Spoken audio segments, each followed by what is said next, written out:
Halo sahabatku, selamat datang kembali di channel Kita Bercerita. Kali ini akan menceritakan tentang suami dan mertuaku mengusir ibuku ke jalanan. Pergi kau wanita kampungan. Malam itu juga, ku bayar lunas air mata ibuku. Sebelum ceritanya dimulai, silahkan tulis di kolom komentar, dari kota mana saja kalian berasal. Jangan lupa tekan like dan subscribe, agar channel ini bisa berkembang, dan bisa memberikan cerita yang lebih menarik lagi. Malam itu, langit ibu kota tampak begitu pekat, seolah sedang menyimpan rahasia besar yang enggan dibagikan kepada dunia. Di dalam rumah mewah berlantai 2 yang didominasi warna putih gading dan aksen emas, aku, Citra, sedang sibuk di dapur. Jemariku dengan telaten memotong sayur-sayuran, menyiapkan makan malam terbaik untuk suamiku, Mas Aris, dan ibu mertuaku, Ibu Sofia. Rumah ini adalah saksi bisu bagaimana aku berusaha melayani keluarga kecilku dengan sepenuh hati selama 3 tahun pernikahan kami. Aku selalu percaya bahwa bakti seorang istri adalah kunci kebahagiaan rumah tangga. Namun, malam ini ada sesuatu yang berbeda yang berdesir di dalam dadaku. Sebuah rasa rindu yang membuncah sekaligus rasa debar yang tak biasa. Sebab beberapa jam yang lalu, sebuah pesan singkat masuk ke ponselku. Ibu kandungku, wanita bersahaja yang selama ini membesarkanku seorang diri di sebuah desa kecil di pelosok Jawa Tengah, mengabarkan bahwa beliau sudah sampai di stasiun utama kota ini. Ibu sengaja datang tanpa memberitahu jauh-jauh hari karena tidak ingin merepotkanku. Beliau merindukan anak perempuan satu-satunya ini, setelah hampir 2 tahun kami tidak bertatap muka langsung akibat kesibukan Mas Aris yang jarang mengizinkanku untuk pulang kampung. Citra, kenapa masakanmu malam ini baunya berbeda? Kamu tidak memasak menu barat seperti biasanya. Suara bernada tinggi dan elegan milik Ibu Sofia memecah lamunanku. Beliau berjalan anggun memasuki area dapur bersih. Penampilannya selalu rapi dengan daster sutra rajutan luar negeri. Kontras sekali dengan diriku yang hanya memakai apron katun sederhana. Ibu Sofia adalah wanita korporat yang telah lama pensiun. Namun aura ketegasan dan standarnya yang tinggi tidak pernah pudar. Bagi beliau, segala sesuatu di rumah ini harus berjalan sesuai dengan kelas sosial yang mereka miliki. Iya, Ibu. Citra malam ini memasak sayur lodeh dan sambal terasi kesukaan Ibu.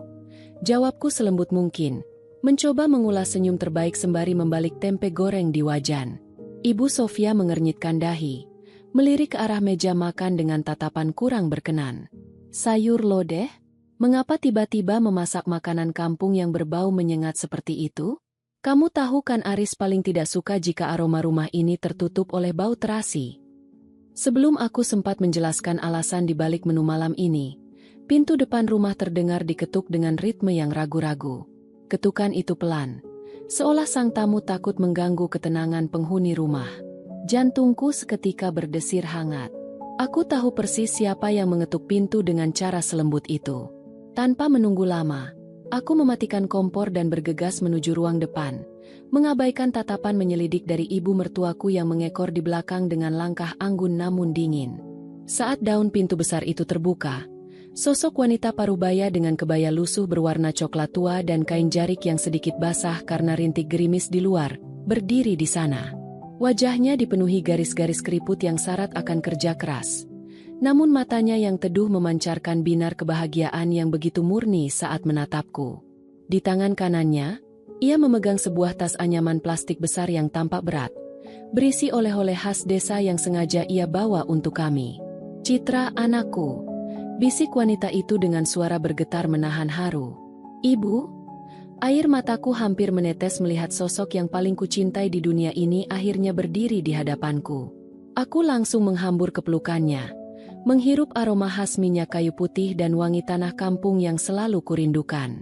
Pelukan ibu selalu hangat, seolah mampu menghapus seluruh lelahku menjadi seorang istri yang harus selalu tampil sempurna di rumah megah ini.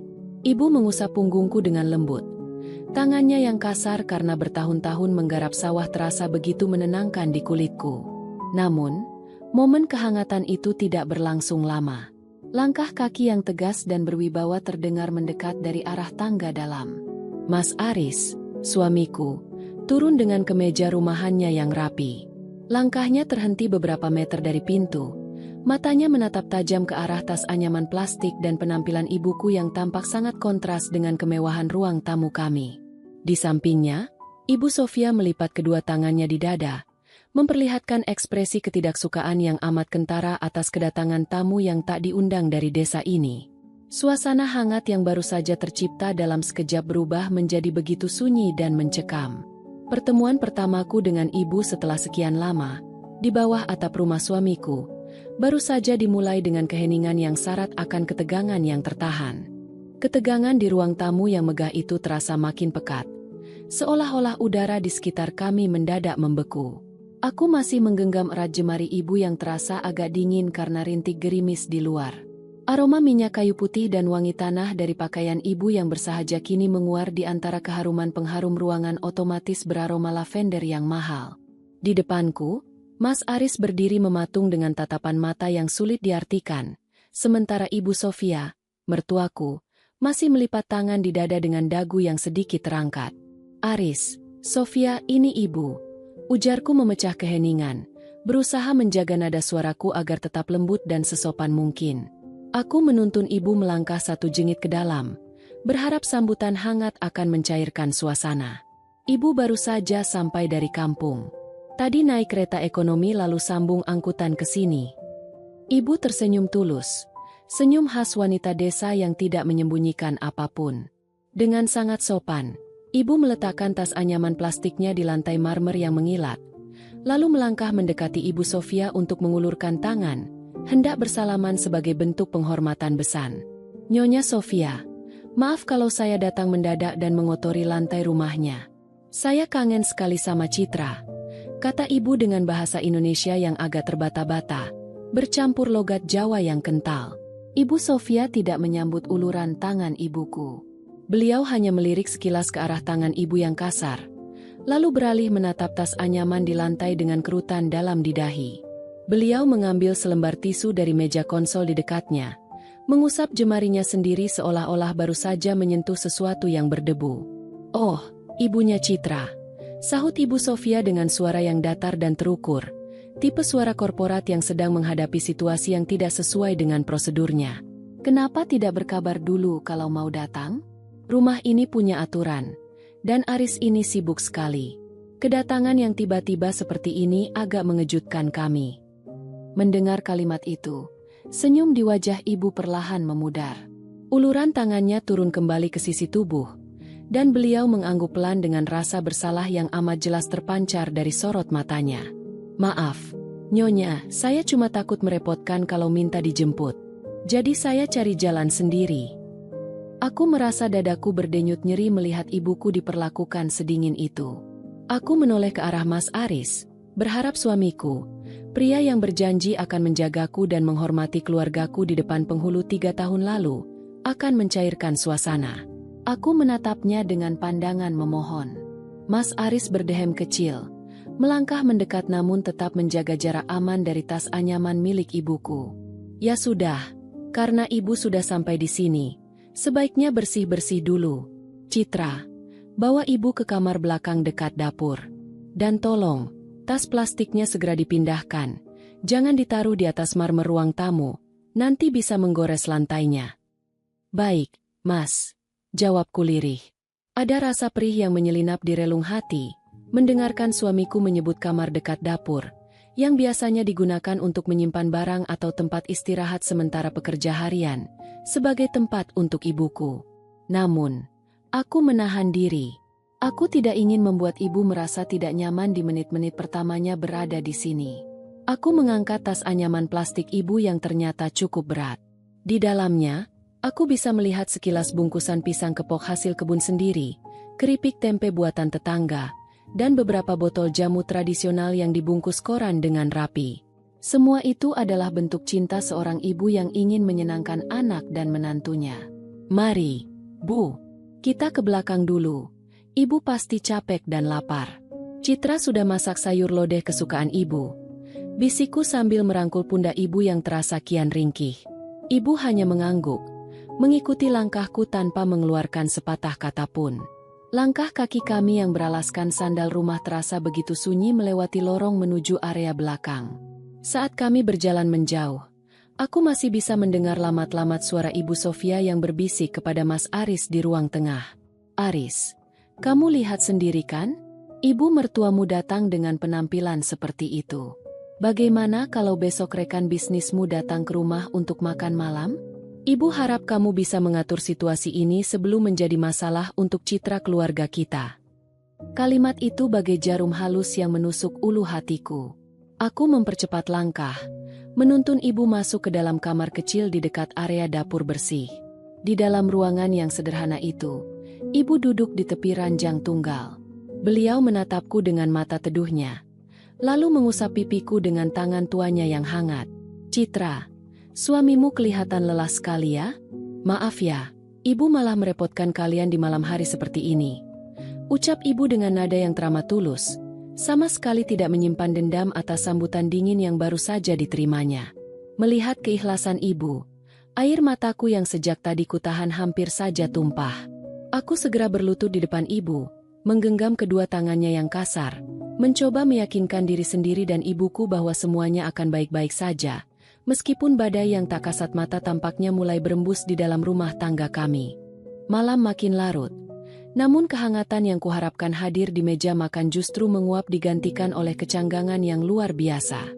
Di bawah pendar lampu gantung kristal yang mewah, kami berempat duduk mengelilingi meja makan marmer berkapasitas 6 orang. Di atas meja, mangkuk besar berisi sayur lodeh buatan rumah bersanding dengan sepiring tempe goreng dan sambal terasi. Hidangan yang kusiapkan dengan penuh rasa rindu itu kini tampak asing di antara set piring keramik bermotif emas milik Ibu Sofia. Ibu duduk di sebelahku, tubuhnya yang ringkih tampak agak tegang. Beliau duduk dengan posisi sangat sopan, hanya ujung kursinya yang diduduki, seolah-olah takut merusak kursi makan yang dilapisi kain bludru mahal tersebut. Jemari tangannya yang mulai gemetar saling bertautan di atas pangkuan. Ayo, Bu, dimakan lodehnya. Ini resep yang dulu sering ibu ajarkan ke Citra. Kataku memecah keheningan, berusaha mengulas senyum paling ceria demi membesarkan hati ibu. Aku menyendokkan sayur lodeh ke atas piring ibu, lalu menambahkan sepotong tempe goreng. Iya, enduk, terima kasih. Ini baunya harum sekali, persis seperti masakan di desa. Bisik ibu dengan suara amat pelan, hampir menyerupai bisikan, seolah takut suaranya akan menyinggung perasaan pemilik rumah ini. Di seberang meja, Mas Aris duduk dengan setelan rumahannya yang rapi. Tangannya memegang garpu dan pisau, memotong pelan lauk lain yang sengaja kupersiapkan terpisah untuknya. Sejak duduk, suamiku itu sama sekali tidak menyentuh sayur lodeh ataupun sambal terasi yang aromanya cukup kuat memenuhi ruangan. Ia hanya menatap piringnya sendiri dengan dahi yang sesekali berkerut. Sementara itu, Ibu Sofia duduk di ujung meja sebagai kepala keluarga yang tak tertulis. Beliau hanya menyesap air putih dari gelas kristalnya tanpa menyentuh makanan sedikit pun. Matanya yang tajam di balik kacamata bermerek tidak lepas dari cara ibu memegang sendok. Ketika ibu mulai menyuap nasi dengan perlahan, suara dentingan sendok ibu yang tidak sengaja membentur pinggiran piring keramik. Ting, terdengar agak nyaring di ruangan yang sunyi itu. Ibu Sofia seketika meletakkan gelasnya dengan ketukan yang cukup keras di atas meja. Beliau menghela napas panjang. Sebuah isyarat tubuh yang sangat kukenali sebagai tanda ketidaknyamanan yang mendalam. Citra, panggil Ibu Sofia dengan nada suara yang tenang namun syarat akan tekanan. Besok pagi, tolong panggil petugas pembersih ruangan untuk menyemprot seluruh area dapur dan ruang makan ini. Aroma terasinya terlalu pekat. Sampai ke ruang kerja ibu di atas. Ibu agak pusing mencium bau makanan yang, ya, kamu tahu sendiri, kurang terbiasa di rumah ini. Mendengar teguran halus namun menohok itu, gerakan tangan ibuku yang hendak menyuap nasi seketika terhenti di udara. Wajah sepuh itu memerah menahan rasa malu yang teramat sangat. Ibu perlahan menurunkan kembali sendoknya ke piring, tanpa berani mendongak menatap Ibu Sofia. Maaf, Nyonya Sofia, kalau bau masakan ini mengganggu, kata ibu dengan suara yang bergetar. Saya tadi yang meminta Citra memasak ini karena kangen. Maafkan saya. Dadaku rasanya seperti dihantam godam besar. Rasa perih dan sesak menjalar di seluruh rongga dadaku melihat ibuku, wanita yang merawatku dengan penuh kehormatan di kampung, harus meminta maaf berulang kali di sini hanya karena perkara makanan. Aku menatap Mas Aris, mencari pembelaan atau setidaknya sepatah kata penenang dari suamiku. Mas Aris, panggilku lirih, menatap mata suamiku dengan pandangan memohon. Ibu baru saja datang, Mas. Ibu belum makan dari siang karena di kereta tidak cocok dengan makanannya. Mas Aris meletakkan sendok dan garpunya. Ia menyeka sudut bibirnya dengan serbet kain sebelum akhirnya menatapku, lalu beralih menatap ibuku dengan pandangan yang dingin, tanpa ada kehangatan seorang menantu kepada orang tua. Citra, apa yang dikatakan ibu itu ada benarnya, ujar Mas Aris dengan nada datar, seolah hal ini bukan masalah besar baginya. Rumah ini sering kedatangan tamu kolega bisnisku. Menjaga kebersihan dan aroma rumah itu bagian dari kenyamanan bersama. Ibu tidak bermaksud mengusir selera makan ibumu, tapi kita harus tahu tempat dan situasi. Suamiku kemudian beralih menatap ibu dengan senyum tipis yang dipaksakan. Ibu, mohon maaf ya. Di kota ini, kami memang lebih terbiasa dengan makanan yang praktis dan tidak meninggalkan bau tajam di ruangan. Besok-besok, kalau ibu ingin makan masakan kampung, Citra bisa membelikannya di rumah makan luar, jadi tidak perlu memasak di dapur ini. Kata-kata Mas Aris begitu terukur, begitu sopan di permukaan, namun maknanya menguliti harga diri ibuku secara perlahan. Aku bisa melihat setitik air mata menggenang di pelupuk mata ibu yang mulai mengabur, namun dengan cepat beliau mengedipkan mata dan menyekanya dengan ujung jari, mencoba tetap terlihat tegar di hadapan anak perempuannya. Iya, Aris. Ibu mengerti. Ibu yang salah karena tidak paham aturan orang kota. Ucap ibu dengan senyum yang dipaksakan, sebuah senyuman paling menyedihkan yang pernah kulihat seumur hidupku. Malam itu, meja makan yang penuh dengan hidangan lezat terasa seperti medan pertempuran yang sunyi. Belum ada teriakan, belum ada kemarahan yang meledak, namun retakan-retakan tajam di dalam hubungan keluarga ini sudah mulai menganga lebar, bersiap menarik kami semua ke dalam pusaran konflik yang sesungguhnya. Makan malam yang penuh kepedihan itu akhirnya berlalu dengan keheningan yang mencekam. Hidangan lodeh dan sambal terasi yang kubuat dengan seluruh rasa rindu, hampir tidak tersentuh lagi. Setelah membantu ibu merapikan piring-piring, yang dilakukan dengan gerak-gerik penuh ketakutan seolah-olah setiap denting porselen bisa memicu amarah, aku menuntun ibu kembali ke kamar kecilnya di bagian belakang rumah. Kamar itu berukuran tidak lebih dari 3 kali 3 meter. Terletak di lorong yang menghubungkan dapur bersih dengan area cuci jemur. Di dalamnya hanya ada sebuah ranjang berangka besi, satu lemari pakaian kayu kecil, dan sebuah kipas angin dinding yang berputar dengan suara derit halus. Sangat jauh berbeda dengan kamar utamaku dan Mas Aris di lantai atas yang dilengkapi pendingin ruangan mutakhir dan kasur berukuran king size. Ibu istirahat ya, kataku sambil merapikan sprei katun tipis yang membungkus kasur. Aku berusaha tersenyum, meski rasanya seluruh otot wajahku kaku menahan sesak di dada. Maaf ya, Bu, kamarnya agak kecil, tapi kasurnya empuk kok. Citra sudah ganti spraynya yang baru tadi sore. Ibu duduk perlahan di tepi ranjang, lalu menarik tanganku untuk ikut duduk di sampingnya.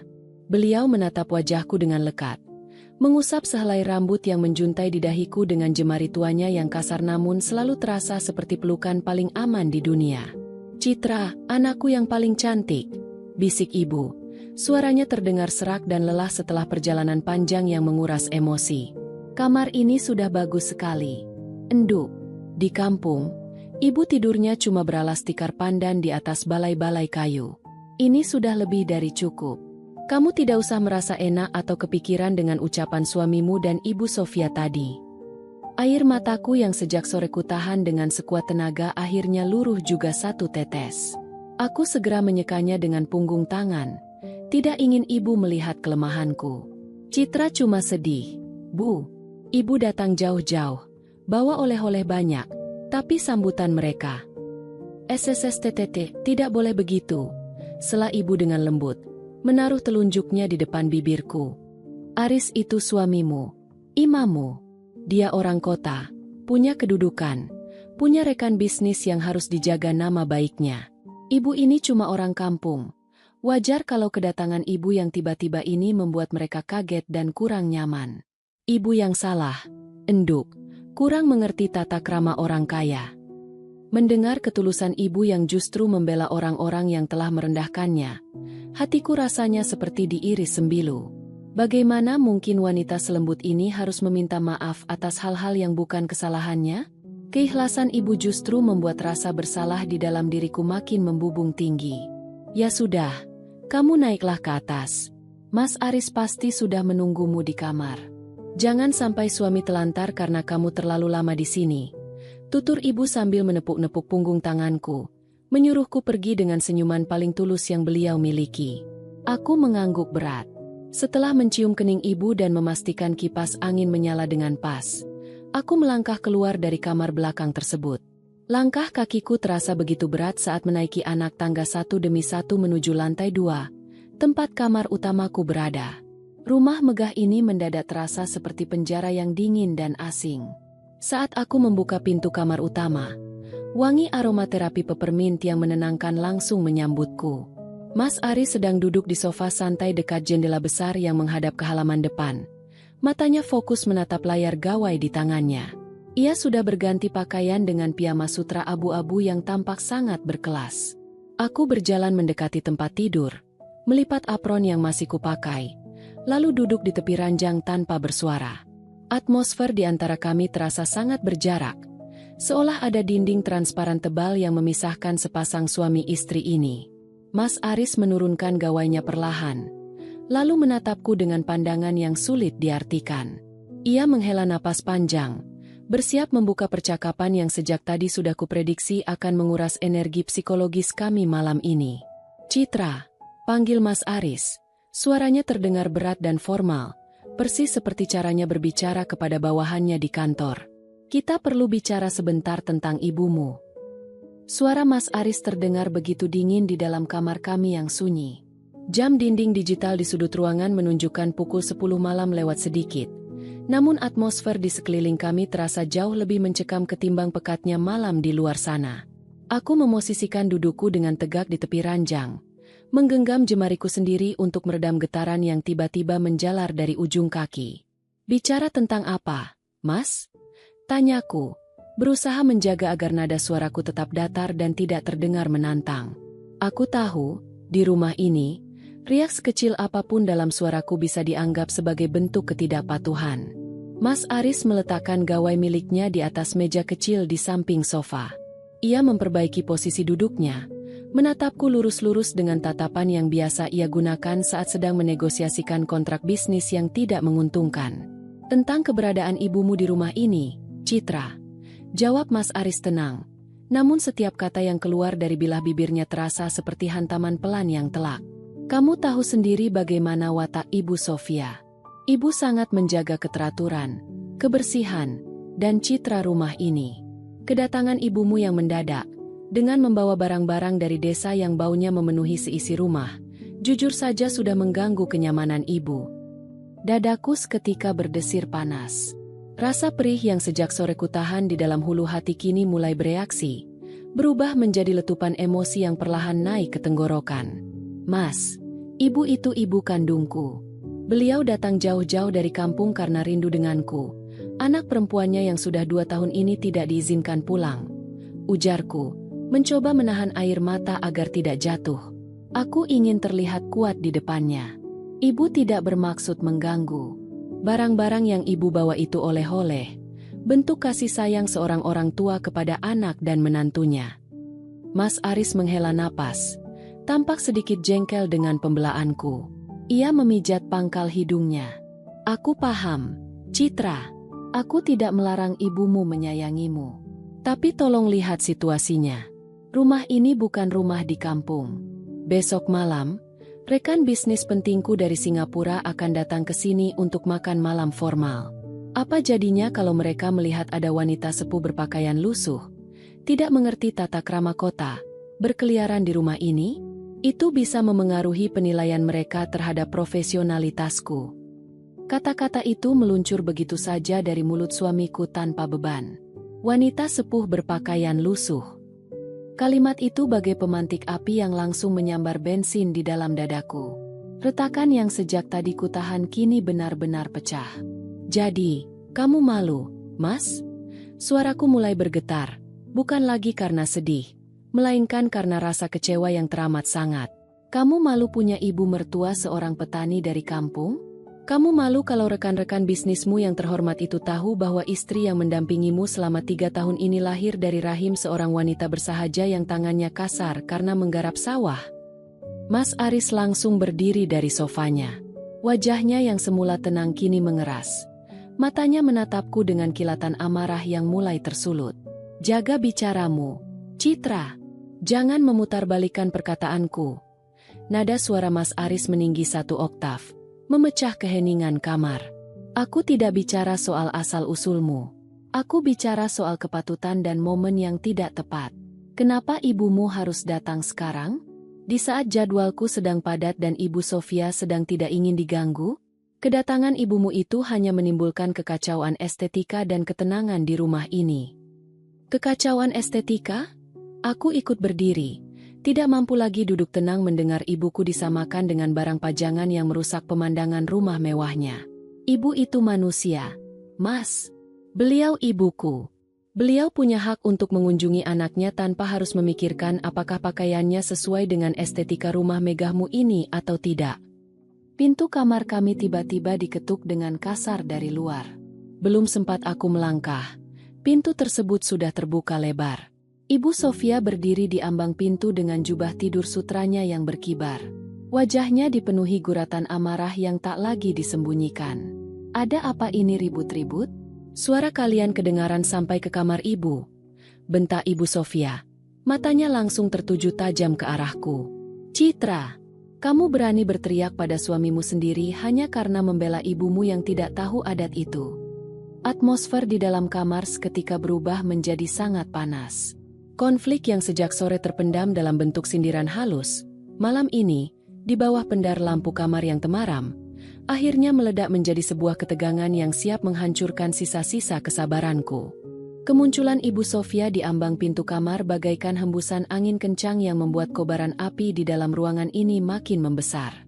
Tatapan matanya yang sedingin es langsung menghujam tepat ke arah dadaku, membuat napas yang kuhirup terasa sesak dan menyakitkan. Di sampingku, Mas Aris langsung merapikan posisi berdiri dan mundur 1 langkah, seolah mencari perlindungan di balik wibawa ibunya. Ibu, maaf kalau suara kami mengganggu istirahat ibu, kata Mas Aris dengan nada yang mendadak melunak, sangat kontras dengan bentakannya kepadaku beberapa detik yang lalu. Bagaimana ibu tidak terganggu? Aris, istri yang kamu banggakan ini ternyata tidak punya sopan santun, berani meninggikan suara di depan suaminya sendiri. Ibu Sofia melangkah masuk ke dalam kamar, menutup pintu di belakangnya dengan hentakan yang cukup keras. Beliau berdiri di tengah ruangan, menatapku dari ujung rambut hingga ujung kaki dengan pandangan merendahkan. Citra, ibu sudah diam sejak sore tadi melihat pembawaan ibumu yang sama sekali tidak mencerminkan kelas sosial keluarga ini, ujar Ibu Sofia dengan suara bergetar menahan amarah, namun tetap berusaha terdengar anggun dan tertata. Tapi malam ini, melihat kamu berani menentang Aris hanya karena wanita kampung itu, ibu benar-benar tidak bisa tinggal diam. Dadaku berguncang hebat. Kata-kata, wanita kampung, yang keluar dari mulut ibu mertuaku terdengar begitu menyakitkan, lebih perih daripada sayatan pisau dapur yang paling tajam. Ibu Sofia, panggilku. Berusaha sekuat tenaga menekan getaran di suaraku agar tetap terdengar tegas namun tidak melewati batas kesopanan yang selama 3 tahun ini kujaga ketat. Tolong, ibu, jangan sebut ibu kandung saya dengan sebutan seperti itu. Beliau datang ke sini dengan niat yang sangat baik, hanya untuk menengok anaknya. Beliau tidak pernah meminta fasilitas mewah, bahkan beliau rela tidur di kamar belakang yang sempit tanpa mengeluh sedikit pun. Justru itu masalahnya, Citra. Potong Ibu Sofia cepat. Langkahnya mendekat 1 jengit ke arahku. Keberadaannya di rumah ini saja sudah menjadi polusi visual dan ketidaknyamanan bagi kami. Rumah ini adalah tempat yang terhormat. Tempat di mana relasi bisnis suamimu dinilai. Bagaimana mungkin kami bisa membiarkan orang yang berpenampilan kumal dan membawa bau-bauan menyengat dari desa tinggal di bawah atap yang sama dengan kami? Aku menoleh ke arah Mas Aris, berharap ada secercah rasa empati atau pembelaan dari pria yang selalu mengatakan bahwa dia mencintaiku. Namun, Mas Aris justru membuang muka, menghindari tatapan mataku dan memilih untuk mengangguk menyetujui setiap kalimat yang diucapkan oleh ibunya. "Aris," panggilku lirih, menatap suamiku dengan sisa-sisa harapan yang mulai runtuh. "Apakah kamu juga berpikiran sama dengan ibu? Apakah kamu benar-benar menganggap kehadiran ibu kandungku sebagai sebuah aib di rumah ini?" Mas Aris menghela napas panjang, lalu menatapku dengan tatapan yang dingin, tanpa ada kehangatan yang tersisa. "Citra, sebaiknya kamu dengarkan kata ibu. Ini demi kebaikan kita bersama, demi karierku, dan demi nama baik keluarga kita. Kamu harus tahu bagaimana cara menempatkan diri dan keluargamu di lingkungan yang semestinya." Mendengar jawaban Mas Aris, pertahananku runtuh seketika. Rasa kecewa yang teramat dalam bergolak di dalam batin, bercampur dengan rasa sakit hati yang luar biasa melihat bagaimana ibuku, wanita yang telah mempertaruhkan seluruh hidupnya demi membesarkanku, dipandang tak lebih berharga dari seonggok barang rongsokan yang mengotori sudut rumah mewah ini.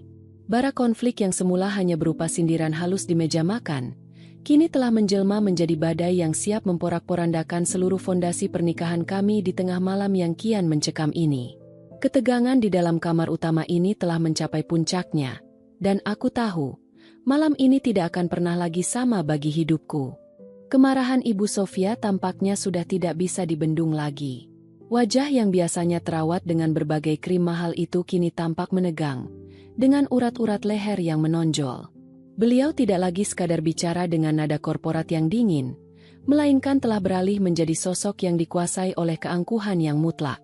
"Ibu tidak mau tahu, Citra. Malam ini juga, wanita itu harus keluar dari rumah ini," bentak Ibu Sofia. Suaranya menggelegar menembus dinding-dinding kamar utama kami. Aku terbelalak. Jantungku rasanya berhenti berdetak sesaat. "Malam ini, Bu? Ini sudah hampir tengah malam, dan di luar sedang gerimis. Ibu saya mau tinggal di mana?" Tanyaku dengan suara yang melengking menahan tangis dan amarah yang bergolak menjadi satu. "Itu bukan urusan kami. Mau tidur di stasiun, mau tidur di pinggir jalan, itu urusannya." Ibu Sofia membalikkan badannya dengan cepat, melangkah lebar keluar dari kamar kami menuju ke arah tangga. "Aris, ikut ibu ke belakang. Kita selesaikan kekacauan ini sekarang juga." "Mas, tolong, Mas jangan lakukan ini." Aku mencengkeram lengan piyama sutra Mas Aris, memohon dengan sisa-sisa harga diri yang kumiliki. Air mataku akhirnya tumpah ruah, membasahi pipi. Aku bersujud di dekat kakinya, berharap hati suamiku terketuk. "Aku mohon, Mas, demi hubungan kita, demi pernikahan kita, biarkan ibu semalam ini saja di sini. Besok pagi-pagi sekali, aku sendiri yang akan mengantarkan ibu pulang ke terminal. Aku mohon."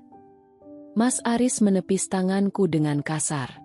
Tatapan matanya tidak lagi memperlihatkan sosok pria lembut yang kunikahi 3 tahun lalu. "Cukup, Citra. Kamu sudah keterlaluan membantah ibu. Keputusan ibu adalah keputusanku juga. Lagi pula, ibumu memang tidak cocok berada di sini. Keberadaannya hanya membuat suasana rumah menjadi panas." Tanpa memedulikan tangisanku, Mas Aris melangkah lebar menyusul ibunya yang sudah lebih dulu menuruni anak tangga dengan tergesa-gesa. Aku bangkit berdiri dengan tubuh yang gemetar hebat, berlari sekencang mungkin mengejar mereka. Di dalam benakku hanya ada satu hal, aku harus melindungi ibuku. Langkah kaki kami yang tergesa-gesa menciptakan gaung yang mengerikan di lorong rumah yang sunyi. Ketika kami sampai di area dapur bersih dan lorong belakang, pintu kamar kecil tempat ibu beristirahat sudah terbuka lebar. Ibu rupanya belum tidur. Beliau berdiri di samping ranjang dengan wajah yang pucat pasi. Tampaknya sudah mendengar seluruh keributan dari lantai atas. Ibu sudah mengenakan kembali kain jarik dan kebaya coklat lusuhnya. Tas anyaman plastik besar miliknya sudah berada di dalam genggaman tangannya yang gemetar. "Nyonya Sofia. Den Aris." Suara ibu bergetar hebat. Matanya yang teduh kini dipenuhi oleh genangan air mata yang siap tumpah. "Maafkan saya akan pergi sekarang. Saya tidak bermaksud membuat rumah tangga anak saya ribut." Ibu Sofia tidak menerima permohonan maaf itu. Beliau melangkah maju, lalu dengan kasar menyambar tas anyaman plastik dari tangan ibuku dan melemparkannya ke lantai lorong hingga isinya, Beberapa botol jamu tradisional dan bungkusan pisang kepok terlempar keluar. Pergi kau, wanita kampungan. Jangan mengotori rumahku lagi dengan kehadiranmu yang menjijikan ini. Bentak Ibu Sofia tepat di depan wajah ibuku. Jarinya menunjuk lurus ke arah pintu keluar belakang yang menuju ke gang samping. Kamu tidak tahu diri. Datang tanpa diundang. Membawa bau-bauan sampah ke rumah mewah ini. Keluar sekarang juga. Ibu? Aku menjerit histeris. Langsung menghambur memeluk tubuh ibu yang sudah menggigil ketakutan. Aku mendekap dada ibu yang berombak karena tangis yang tertahan. Rasanya seluruh duniaku hancur berkeping-keping melihat wanita yang paling kuhormati. Wanita yang melahirkanku ke dunia. Dibentak dan diusir seperti binatang di depan mataku sendiri. Aku menoleh ke arah Mas Aris yang hanya berdiri mematung di dekat meja dapur. Melipat tangan tanpa ada niat sedikit pun untuk melerai atau membela. Malam itu, di bawah pendar lampu lorong belakang yang remang-remang, bentakan kejam dari ibu mertuaku dan diamnya suamiku menjadi sebuah torehan luka yang teramat dalam di hatiku. Sebuah titik balik di mana rasa baktiku sebagai seorang istri seketika mati, digantikan oleh bara dendam dan tekad yang bulat untuk membayar lunas setiap tetes air mata ibuku. Rintik gerimis yang semula hanya berupa basah tipis di udara, kini berubah menjadi hujan lokal yang cukup menderu. Pintu besi samping rumah mewah itu ditutup dengan dentuman keras oleh Mas Aris, menyisakan suara klik kunci yang berputar 2 kali dari dalam. Suara mekanis yang dingin itu seolah menjadi palu ketuk yang meresmikan berakhirnya baktiku di rumah tersebut. Kami berdua kini berdiri di atas trotoar semen, tepat di luar pagar tinggi menjulang yang pucuknya dilapisi tombak-tombak besi anti karat. Di bawah pendar temaram lampu jalanan yang bergoyang tertiup angin malam, ibuku mendekap tas anyaman plastiknya yang beberapa bagian sudah koyak akibat dilempar tadi. Beberapa buah pisang kepok yang tersisa di dalam tas tampak memar, basah oleh air hujan yang mulai menggenang di sela-sela aspal. Citra, enduk, bisik ibu. Suaranya hampir tenggelam di antara suara deru air yang jatuh menimpa dedaunan pohon peneduh di tepi jalan. Tubuh sepuh itu menggigil hebat. Kebaya coklat lusuhnya yang tipis sama sekali tidak mampu menghalau angin malam ibu kota yang menusuk hingga ke tulang. Kamu kenapa ikut keluar? Enduk? Masuk lagi. Nak, temani suamimu. Ibu tidak apa-apa. Ibu bisa cari masjid atau peran toko untuk tidur sampai pagi. Mendengar kalimat itu, air mataku mengalir deras, bercampur membaur dengan dinginnya air hujan di pipiku. Aku berlutut di atas aspal yang basah, tepat di depan kaki ibu. Aku memeluk kedua kaki yang hanya beralaskan sandal jepit karet tipis yang sudah aus itu. Tidak, Bu. Citra tidak akan kembali ke rumah itu. Demi Allah, Citra tidak akan sudi menginjakan kaki lagi di rumah orang-orang yang tidak punya hati. Kataku dengan suara serak yang bergetar hebat karena amarah dan kepedihan yang menyatu di dada. Aku mengangkat wajahku, menatap mata teduh ibu yang kini tampak begitu layu dan terpukul. Di dalam benakku, bayangan wajah angku Ibu Sofia saat meneriakkan kata-kata, wanita kampungan, dan tatapan dingin penuh penghinaan dari Mas Aris terus berputar bagai kaset rusak. Setiap detik ingatan itu berputar. Setiap itu pula rasa sakit di hatiku mengkristal menjadi sebuah kekuatan baru yang belum pernah kurasakan sebelumnya. Maafkan Citra, Bu. Maaf karena Citra tidak bisa menjaga kehormatan ibu di rumah menantu ibu sendiri. Ratapku, menggenggam tangan ibu yang gemetar dan basah. Ibu perlahan ikut berjongkok, mengusap kepalaku dengan sela-sela jarinya yang keriput. Ibu tidak apa-apa. Citra, ibu cuma sedih melihat rumah tanggamu. Ibu tidak mengira kalau kedatangan ibu justru menjadi perusak kebahagiaanmu. Ibu tidak merusak apapun, sahutku cepat, memotong kalimat ibu dengan ketegasan yang mendalam. Mereka yang merusaknya dengan keangkuhan mereka. Mereka pikir, dengan uang dan rumah megah itu, mereka bisa menginjak-injak harga diri kita? Tidak, Bu.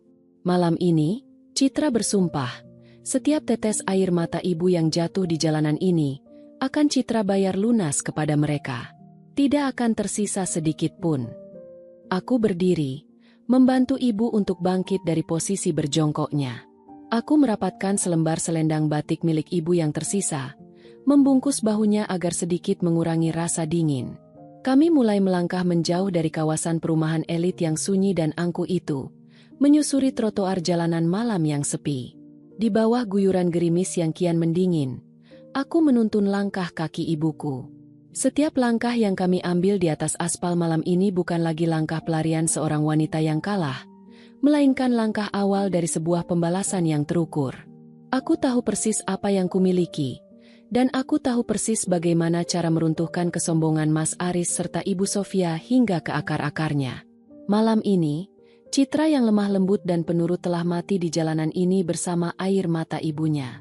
Langkah kaki kami terdengar berkejaran dengan suara rintik hujan yang kian menderu menghantam kanopi jalanan. Aspal ibu kota yang hitam dan basah memantulkan pendar lampu merkuri, menciptakan bayangan panjang dua wanita yang berjalan tanpa arah di tengah malam yang kian pekat. Aku merangkul erat pundak ibu yang terus menggigil. Tubuh yang dahulu terasa begitu kekar saat menggendongku di pematang sawah, kini terasa begitu ringkih dan rapuh di dalam dekapanku. "Citra, kita mau kemana, Enduk?" tanya ibu. Suaranya nyaris tercekat oleh dinginnya angin malam yang berembus kencang. Beliau mengeratkan pelukannya pada tas anyaman plastik yang kini talinya diikat menggunakan seutas tali rapia hitam, satu-satunya pengikat yang tersisa untuk mempertahankan sisa-sisa harga diri yang berserakan. "Kita cari tempat berteduh yang aman dulu, Bu." "Ibu jangan khawatir. Ada Citra di sini," jawabku, berusaha menjaga agar suaraku terdengar sekokoh batu karang, meski di dalam dada, badai emosi sedang berkecamuk hebat. Kami terus berjalan menyusuri trotoar yang sepi, meninggalkan kawasan perumahan elit yang perlahan menghilang di balik tikungan jalan besar. Di sepanjang jalan, toko-toko ruko bertingkat sudah menutup rapat pintu besi harmonika mereka. Kehidupan kota seolah-olah mengunci rapat pintunya bagi kami berdua malam ini. Hingga akhirnya, di ujung jalan besar, aku melihat sebuah hal tebus yang cukup luas dengan atap yang mampu menghalau guyuran hujan. Di sana, di atas bangku besi yang dingin, aku menuntun ibu untuk duduk. Aku segera mengambil sapu tangan dari dalam tas selempang kecilku, satu-satunya barang pribadi yang sempat kusambar sebelum keluar rumah, dan mulai menyeka sisa-sisa air hujan yang membasahi kening serta pipi ibu yang mulai pucat. "Maafkan ibu ya, Citra, karena ibu, pernikahanmu jadi hancur seperti ini," bisik ibu lagi. Air matanya kembali meluncur, melewati garis-garis keriput di wajah sepuhnya. Rasa bersalah yang teramat besar tampak jelas menggelayuti sorot matanya. Mendengar ucapan itu, hatiku rasanya seperti diremas-remas hingga hancur. Aku berlutut di atas lantai semen halte yang dingin, tepat di depan ibu. Kuambil kedua tangan ibu yang kasar, lalu kutempelkan ke pipiku sendiri yang juga basah oleh air mata. "Ibu, dengarkan Citra," ujarku dengan nada suara yang bergetar namun syarat akan ketegasan yang mutlak. "Ini bukan salah ibu. Sama sekali bukan. Pernikahan ini hancur bukan karena kedatangan ibu, tapi karena keangkuhan dan ketamakan orang-orang yang mengira dunia ini bisa dibeli dengan uang mereka.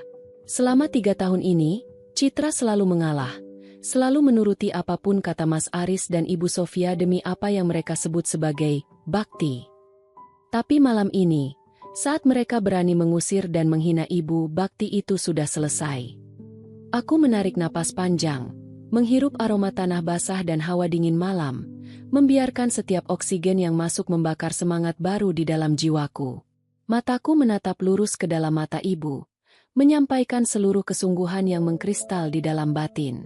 Demi setiap tetes air mata yang ibu jatuhkan di jalanan malam ini, demi setiap bentakan keji yang mereka lontarkan pada ibu, Citra bersumpah, "Bu, Citra akan membayar lunas semua rasa sakit ini." Mereka mengira kita ini lemah karena kita berasal dari kampung. Mereka lupa bahwa tanah kampung yang mereka hina itulah yang telah membentuk mental kita menjadi sekeras baja. Ibu hanya menatapku dengan tatapan tak berdaya, tidak mampu berkata-kata lagi selain mendekapku erat. Di bawah langit malam yang kelam dan disaksikan oleh riuhnya suara hujan, aku menancapkan sebuah tekad yang tak akan pernah goyah. Aku, Citra, tidak akan lagi menjadi wanita penurut yang bisa mereka intimidasi. Mulai detik ini, roda rencana untuk meruntuhkan kesombongan mereka telah mulai kuputar, dan aku tidak akan berhenti sampai keadilan itu berdiri tegak di depan mata ibuku. Malam yang dingin di halte bus itu akhirnya berganti dengan fajar yang membawa semburat warna merah dan emas di ufuk timur. Setelah memastikan ibu beristirahat dengan layak di sebuah hotel melati yang bersih tak jauh dari pusat kota, yang kubayar menggunakan sisa tabungan pribadiku, aku duduk di dekat jendela kamar. Ponselku sejak subuh tadi terus bergetar. Nama, Mas Aris, berkedip berulang kali di layar, disertai belasan pesan singkat yang nadanya mulai berubah dari ketus menjadi cemas. Citra, kamu di mana? Jangan kekanak-kanakan. Pulang sekarang. Ibu Sofia heran kenapa kamu ikut pergi. Semalam itu hanya emosi sesaat. Cepat pulang. Malam ini kolega dari Singapura mau datang. Aku menatap layar gawai itu dengan senyum sinis yang belum pernah terukir di wajahku selama 3 tahun pernikahan kami. Mereka mengira aku pergi hanya untuk merajuk. Mereka mengira Citra yang malang ini akan kembali bersujud memohon maaf agar diterima lagi di dalam rumah megah penuh keangkuhan itu. Mereka benar-benar tidak tahu siapa aku yang sebenarnya. Selama ini, baik Mas Aris maupun Ibu Sofia hanya tahu bahwa aku adalah anak gadis seorang petani dari desa terpencil yang beruntung bisa dinikahi oleh seorang pengusaha muda sukses. Mereka tidak pernah tahu, dan tidak pernah mau ambil pusing untuk mencari tahu, tentang latar belakang pekerjaanku yang sebenarnya sebelum aku memutuskan untuk menjadi ibu rumah tangga sepenuhnya atas permintaan Mas Aris. Aku melangkah ke kamar mandi, membersihkan diri dari sisa-sisa air hujan semalam, lalu mengganti pakaianku dengan kemeja kerja formal berwarna hitam yang sengaja kusimpan di dalam tas selempang kecilku. Rambutku kuikat rapi ke belakang. Sambil menatap cermin, aku melihat sosok Citra yang baru, sosok yang matanya tidak lagi menyiratkan ketakutan, melainkan ketegasan yang mutlak. Aku membuka sebuah aplikasi penyimpanan data rahasia di ponselku. Di sana, tersimpan rahasia terbesar yang menjadi fondasi dari seluruh kekayaan perusahaan Mas Aris. 3 tahun lalu, sebelum kami menikah, aku adalah seorang analis sistem keuangan senior di sebuah firma audit internasional. Ketika Mas Aris merintis perusahaannya dan berada di ambang kebangkrutan, akulah yang menyusun seluruh strategi finansial, merapikan pembukuan, bahkan mendaftarkan beberapa aset atas nama pribadiku sebagai bentuk jaminan legalitas perbankan yang ia butuhkan. Kamu mengira perusahaan itu murni hasil keringatmu dan kehebatan nama besar ibumu, Mas? Bisikku lirih pada bayanganku di cermin. Kamu lupa siapa yang memegang kunci utama dari seluruh aliran dana dan lisensi operasional bisnismu. Aku keluar dari kamar hotel setelah mencium kening ibu yang masih tertidur pulas karena kelelahan. Langkah kakiku bergegas menuju ke sebuah gedung perkantoran tinggi di pusat bisnis ibu kota. Tujuan pertamaku hari ini adalah menemui Pak Baskoro, seorang pengacara senior sekaligus sahabat lama mendiang ayahku yang selama ini mengawasi aset-aset pribadiku di kota ini. Saat aku melangkah memasuki lobi kantor hukum tersebut, beberapa staf yang mengenalku langsung membungkuk hormat. Aku tidak lagi berjalan dengan kepala tertunduk seperti saat aku membawakan bekal makan siang untuk Mas Aris ke kantornya dahulu. Hari ini, aku berjalan dengan punggung tegak. Lakukan pemblokiran sementara terhadap rekening gabungan dan tarik seluruh hak kuasa atas aset tanah di kawasan industri barat, Pak Baskoro. Ujarku langsung pada inti masalah begitu kami duduk di ruang rapat pribadi. Pak Baskoro menatapku dengan kacamata yang diturunkan sedikit ke pangkal hidung. Ekspresinya terkejut namun penuh dukungan. Citra, kamu yakin? Jika hak kuasa itu dicabut, operasional perusahaan Aris untuk proyek besar minggu ini bisa lumpuh total. Termasuk kerjasama dengan investor Singapura malam ini. Aku menyandarkan punggungku di kursi kulit yang empuk, melipat kedua tanganku di dada dengan anggun, sebuah gestur yang dulu sering dipamerkan Ibu Sofia untuk mengintimidasiku. Namun kini, akulah yang mengendalikannya. Saya sangat yakin, Pak, mereka menghina ibu saya karena kami dianggap tidak setara dan tidak memiliki kelas sosial. Maka malam ini, saya akan menunjukkan kepada mereka, siapa yang sebenarnya berada di puncak tertinggi dan siapa yang selama ini hanya menumpang hidup dari kebaikan wanita kampung yang mereka usir. Jawabku dengan nada suara yang begitu tenang, namun syarat akan ancaman yang mematikan. Mata ganti mata, air mata ganti air mata. Rencana pembalasan ini baru saja dimulai, dan aku akan memastikan Mas Aris serta Ibu Sofia merasakan dinginnya jatuh dari puncak keangkuhan mereka tepat di hadapan tamu-tamu terhormat yang selalu mereka agung-agungkan. Malam yang dinantikan oleh Mas Aris dan Ibu Sofia akhirnya tiba.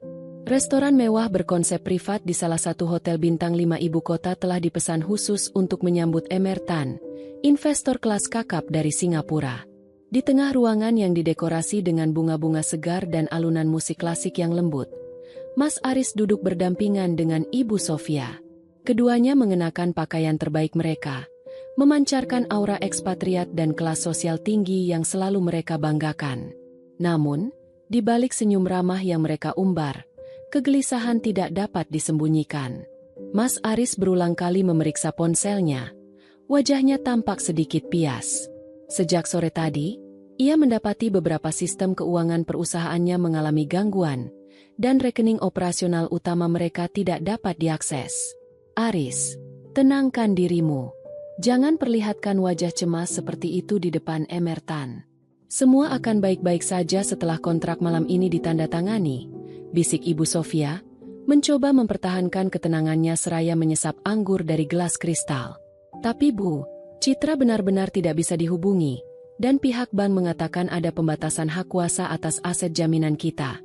Jawab Aris dengan suara berbisik, keringat dingin mulai tampak di pelipisnya. Tepat pada pukul 8 malam, pintu ruang privat tersebut terbuka. Mas Aris dan Ibu Sofia segera berdiri dengan senyum lebar, bersiap menyambut Emer Tan. Namun, senyum itu seketika membeku di wajah mereka. Bukan Emer Tan yang melangkah masuk terlebih dahulu, melainkan aku, Citra. Malam ini, aku tidak lagi mengenakan daster katun ataupun apron dapur yang bernoda terasi.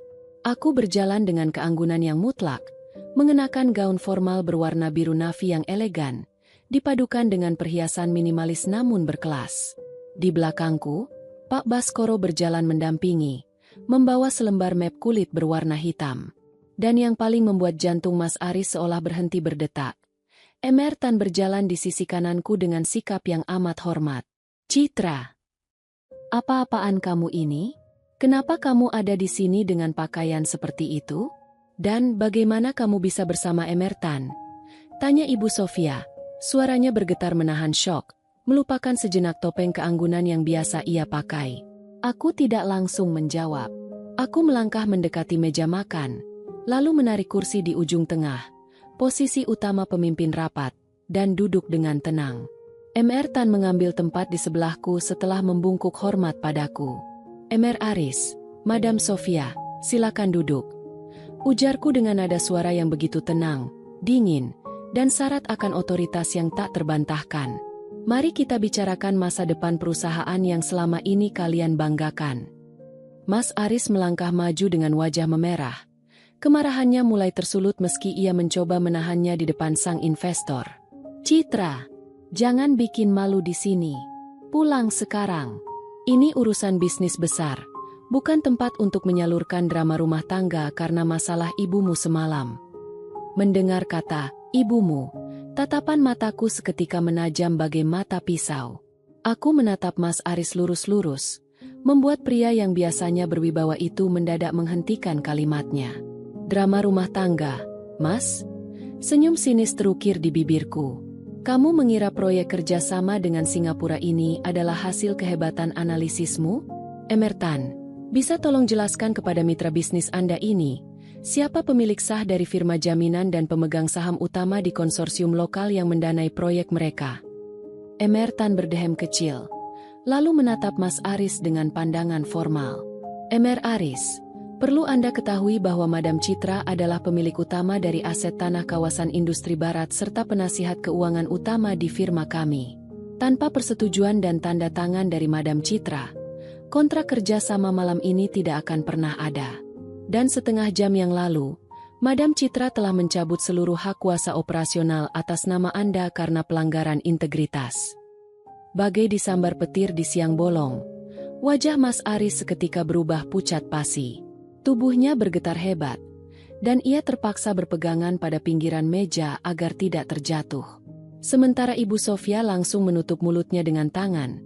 Matanya terbelalak menatapku dengan rasa tidak percaya yang teramat sangat. Tidak mungkin. Kamu cuma anak perempuan dari kampung. Citra, kamu tidak mungkin punya kekuasaan sebesar ini. Racau Ibu Sofia.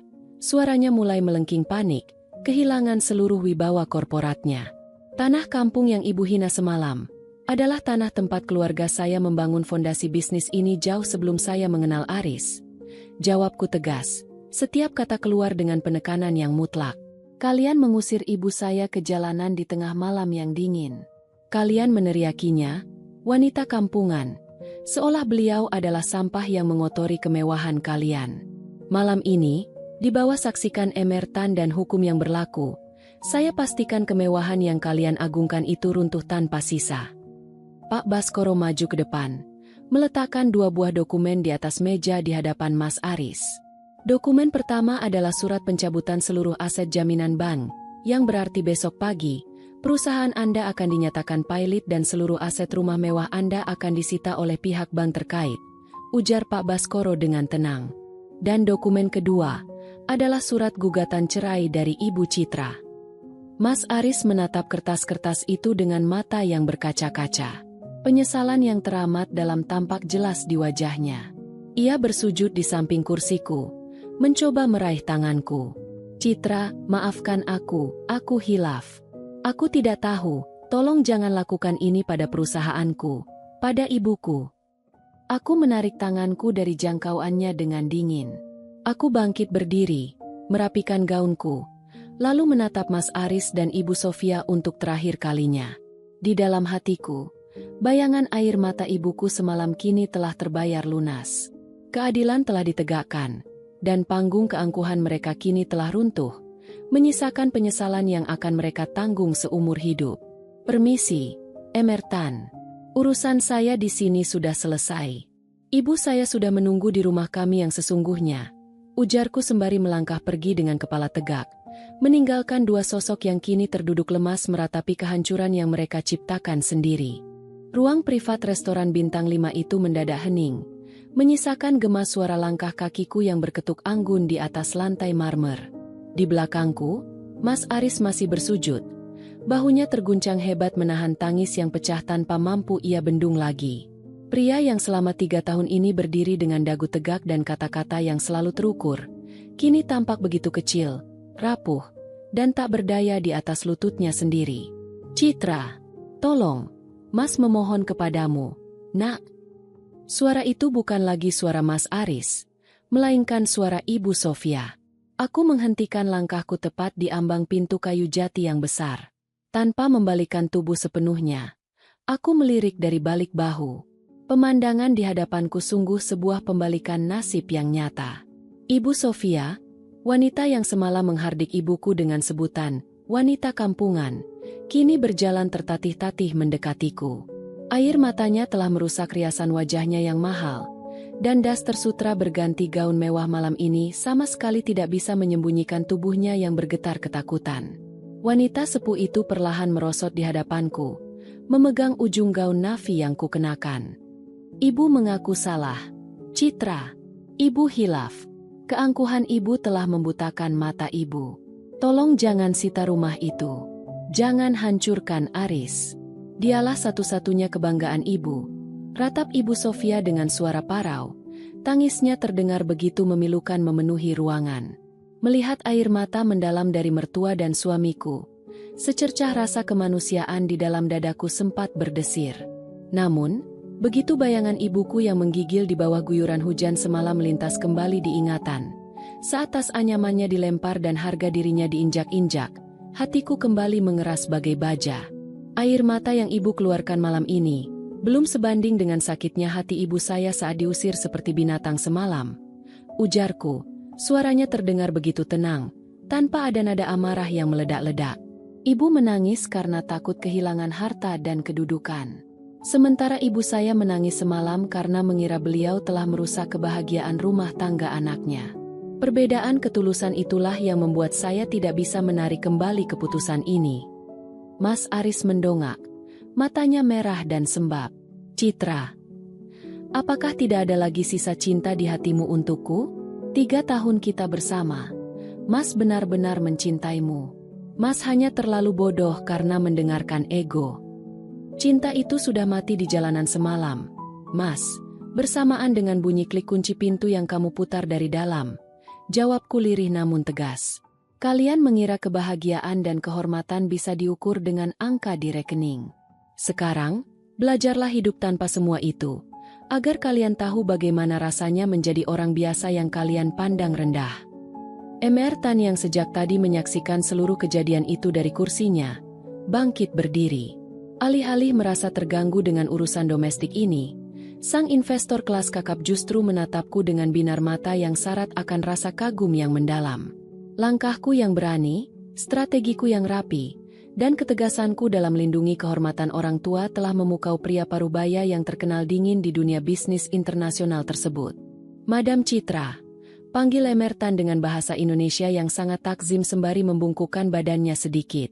Saya telah banyak bertemu dengan pemimpin perusahaan besar, namun belum pernah saya melihat seseorang dengan ketegasan, kecerdasan, dan bakti yang luar biasa seperti Anda. Anda bukan sekadar pebisnis yang hebat. Anda adalah seorang anak yang tahu cara memuliakan ibunya. Firma kami akan sangat terhormat untuk terus bermitra di bawah kepemimpinan Anda secara langsung. Aku mengangguk hormat, menerima apresiasi dari Mr. Tan dengan senyum tipis yang tulus. Terima kasih, Mr. Tan. Keadilan sudah ditegakkan. Setelah ini, biarkan hukum dan Pak Baskoro yang menyelesaikan sisanya. Aku membalikan tubuhku sepenuhnya, melangkah keluar dari ruangan itu tanpa sekalipun menoleh ke belakang lagi. Di dalam lorong hotel yang mewah, aku mengembuskan napas panjang. Beban berat yang menghimpit dadaku selama 3 tahun ini seketika menguap, digantikan oleh rasa lega yang luar biasa. Malam ini, aku pulang bukan sebagai wanita kalah yang terusir, melainkan sebagai seorang pemenang yang berhasil menjaga kehormatan ibunya. Di luar, hujan telah reda, menyisakan udara malam yang bersih dan segar. Aku bergegas menuju mobil yang sudah menunggu, siap menjemput ibuku di Hotel Melati untuk membawa beliau ke tempat tinggal kami yang sesungguhnya. Sebuah tempat di mana ketulusan, rasa hormat, dan kasih sayang sejati berada jauh di atas kilau harta yang semu. 3 bulan telah berlalu sejak badai besar melanda kehidupan rumah tanggaku. Pagi ini, matahari terbit dengan begitu cerah di atas langit pinggiran kota. Cahaya keemasannya menembus sela-sela jendela rumah baruku, sebuah hunian yang tidak sewarna putih gading dengan aksen emas seperti rumah Mas Aris dulu, melainkan sebuah rumah bergaya paviliun yang asri, dikelilingi oleh taman hijau yang luas dan dipenuhi wangi bunga melati. Disinilah aku, Citra, memulai lembaran hidup yang sepenuhnya baru bersama wanita yang paling kucintai di dunia ini. Aku melangkah ke arah teras belakang, membawa secangkir teh hangat. Di sana, ibu sedang duduk dengan tenang di atas kursi rotan, merajut selembar kain hangat untuk disumbangkan ke panti asuhan dekat rumah. Wajah sepuh ibu tidak lagi pucat dan tegang seperti malam kelam itu. Guratan garat keriputnya kini melengkung membentuk senyuman damai yang teramat tulus. Beliau telah kembali menjadi ibuku yang teduh, tanpa ada lagi ketakutan akan pandangan merendahkan dari orang lain. Enduk, Citra, panggil ibu saat menyadari kehadiranku. Beliau meletakkan rajutannya dan menerima cangkir teh yang kulurkan. Terima kasih ya, Nak. Ibu tidak pernah membayangkan tua-tua seperti ini bisa punya rumah seindah dan setenang ini. Rasanya seperti di desa, tapi semua serba berkecukupan. Aku duduk di samping ibu, menggenggam tangannya yang kini tidak lagi gemetar. Ini semua karena doa ibu. Citra hanya mengembalikan apa yang memang sudah seharusnya menjadi hak kita, Bu. Di saat yang sama, di sudut lain kota ini, roda nasib telah berputar ke titik terendahnya untuk Mas Aris dan Ibu Sofia. Melalui laporan berkala yang dikirimkan oleh Pak Baskoro kemarin sore, aku mengetahui nasib akhir dari orang-orang yang dulu mengusir ibuku ke jalanan. Setelah seluruh aset jaminan disita oleh bank akibat pencabutan hak kuasa yang kulakukan, perusahaan Mas Aris resmi dinyatakan pailit. Rumah mewah berlantai 2 yang dulu mereka banggakan kini telah dipasangi papan penyitaan. Tanpa uang, tanpa jabatan, dan tanpa relasi bisnis yang bersedia menolong, Mas Aris dan Ibu Sofia terpaksa angkat kaki dari kawasan elit tersebut. Kini, mereka tinggal di sebuah kontrakan petak sempit di pinggiran daerah padat penduduk. Mantan suamiku, Mas Aris, harus bekerja serabutan sebagai agen pemasar lapangan dengan penghasilan yang tidak pasti demi menyambung hidup. Sementara Ibu Sofia, Wanita yang dulu hanya sudi mengenakan daster sutra luar negeri dan meminum air dari gelas kristal, kini harus membiasakan diri mencuci pakaian sendiri dan menghadapi pengapnya udara tanpa pendingin ruangan. Penyesalan mereka datang terlambat, tertulis dalam tangisan malam yang kini harus mereka jalani di atas lantai semen yang dingin, persis seperti aspal tempat mereka membuang ibuku dulu. Ponselku berdering pelan, menampilkan pesan dari Pak Baskoro yang mengabarkan bahwa seluruh proses hukum perceraianku telah selesai secara bersih tanpa ada tuntutan balik yang bisa mereka layangkan. Bersamaan dengan itu, sebuah buket bunga mawar putih besar tiba di depan pagar rumah, dikirimkan oleh Hemertan sebagai bentuk ucapan selamat atas posisi baruku sebagai direktur utama di konsorsium keuangan yang kami kelola bersama. Sebuah catatan kecil terselip di antara bunga-bunga tersebut. Untuk Madam Citra, wanita dengan kecerdasan yang melampaui masanya dan bakti yang menginspirasi. Sebuah kehormatan besar bisa melihat Anda berdiri di puncak kesuksesan dengan tetap memeluk erat tangan ibu Anda. Langkah Anda akan selalu dikagumi. Aku membaca catatan itu dengan dada yang berdesir hangat, namun tidak ada rasa tinggi hati yang bersemayam di sana. Aku menoleh kembali ke arah ibu yang sedang menikmati teh hangatnya sambil memandang burung-burung kecil yang hinggap di halaman. Aku menyadari satu hal penting, pembalasan dendam terbaik bukanlah saat melihat musuh-musuhmu merangkak dalam kemiskinan, melainkan saat kamu berhasil mengangkat derajat orang tuamu setinggi-tingginya, membuktikan kepada dunia bahwa ketulusan orang kampung yang pernah mereka hina mampu melahirkan kekuatan yang meruntuhkan keangkuhan paling megah sekalipun. Aku memeluk pundak ibu dari belakang, mengecup pipinya dengan sayang. Malam kelam di bawah guyuran hujan itu telah berlalu, dan kini, fajar kemenangan yang mengharukan telah sepenuhnya menjadi milik kami. Ceritaku sebagai istri yang tertindas telah usai, digantikan oleh kisah seorang anak yang berhasil membayar lunas setiap tetes air mata ibunya dengan kehormatan yang abadi. Dari kisah tadi, kita belajar bahwa setiap perjalanan hidup selalu membawa pesan yang berharga. Semoga ada hikmah yang bisa kita petik bersama hari ini. Kalau kalian suka dengan cerita seperti ini, silakan tekan tombol like dan subscribe sebagai bentuk dukungan kamu untuk channel ini. Terima kasih sudah meluangkan waktu kalian. Tetaplah menjadi bagian dari channel Kita Bercerita ini, dan sampai jumpa di kisah inspiratif berikutnya.